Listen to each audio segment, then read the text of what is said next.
Com palavras não sei dizer como é grande o meu amor por você. E não há nada pra comparar. Olá, meus amores, bom dia, como é que vocês estão? Então, hoje, segunda-feira, estão todos animados? Vamos nos animar para começar a nossa aula, tá certo? Então, quero que vocês peguem o livro de história, abram na página 66, onde vamos ler um pequeno texto sobre Quilombo dos Palmares, tá? Então, o que é que vamos fazer? Vamos ler juntos, eu daqui e vocês daí me acompanhando. Vamos lá? Página 66, Quilombo dos Palmares. Então, vamos lá. Normalmente, o desembarque dos escravos acontecia nos portos do Rio de Janeiro. Do Recife e de Salvador, os escravos eram levados às lavouras de cana-de-açúcar e também do café. E, posteriormente, para as minas. Nas fazendas de gado, realizavam os mais diferentes serviços. Trabalhavam em atividades domésticas na casa grande dos seus senhores e também eram grandes ferreiros. Nas cidades eram explorados como vendedores carregando frutas e comidas produzidas por seus donos. Para não fugirem, traziam cangas no pescoço. Quando aqui chegavam, tinham até de seguir a religião dos seus donos. Muitas mulheres passavam a ser mucamas, no caso, cozinhando, cuidando da casa, lavando a roupa. Então, por isso que elas eram chamadas de mucamas. Para não fugirem, traziam cangas no pescoço. Quando aqui chegavam, tinham até de seguir a religião dos seus donos. Muitas mulheres passavam a ser mucamas, quer dizer, cozinhando, cuidando da casa, lavando a roupa, para muitos senhorzinhos e sinhazinhas. As escravas tornavam-se a mãe preta ou ama de leite, pois amamentavam os filhos dos seus donos. Muitas vezes os escravos eram atacados pelo banzo. O que é banzo? Era uma doença causada pela saudade de sua terra natal, chegando a definhar até morrer. Devido aos maus tratos, fugiam, mas eram perseguidos pelo capitão do mato, uma espécie de feitor que administrava o trabalho escravo e aplicava os castigos por desobediência ou fuga. Quando conseguiam fugir, criavam os quilombos, entre os quais os mais importantes foi o de Palmares, nas serras de Alagoas e Pernambuco. Foi assim chamado porque no local onde estava havia muitas palmeiras. Então aqui temos uma curiosidade.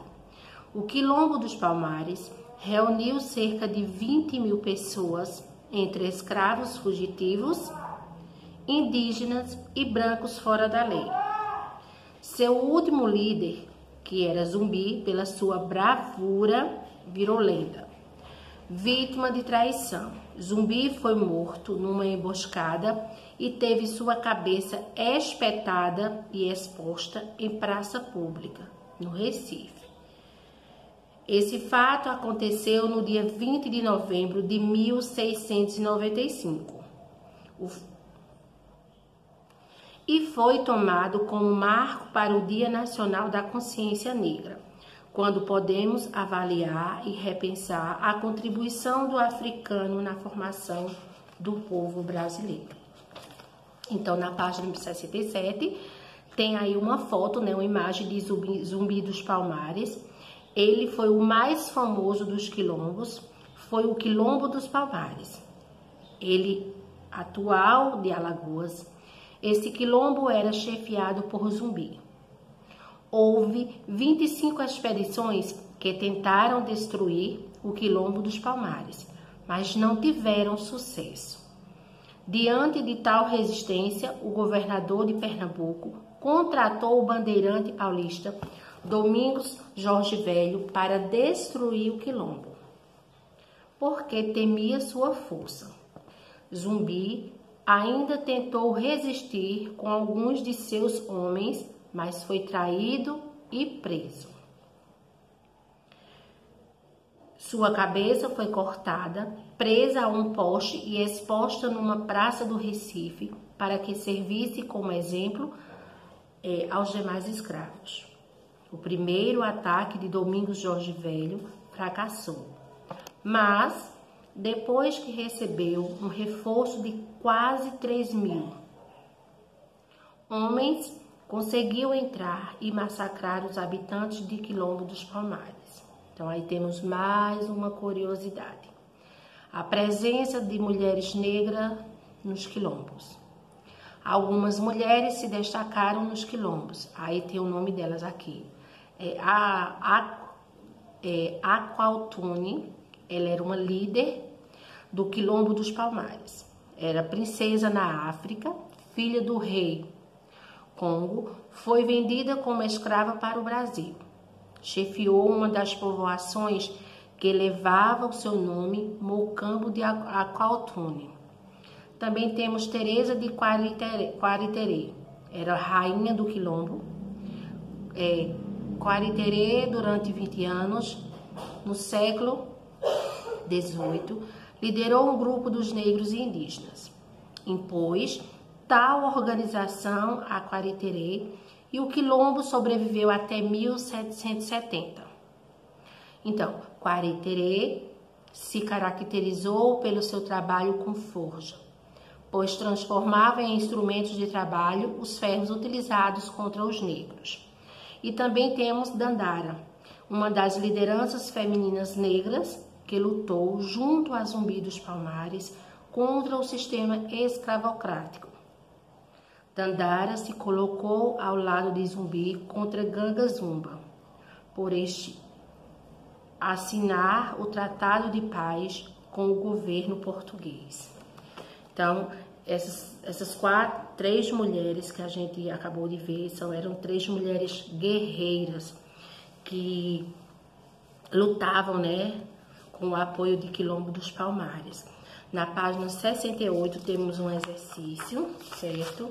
Na 68 apenas, tá? Um único exercício para vocês conseguirem responder de acordo com o assunto, tá bom, minha gente? Então, por hoje nossa aula finaliza e amanhã, se Deus quiser, estaremos de volta. Então, um beijo para todos vocês, tchau e até amanhã.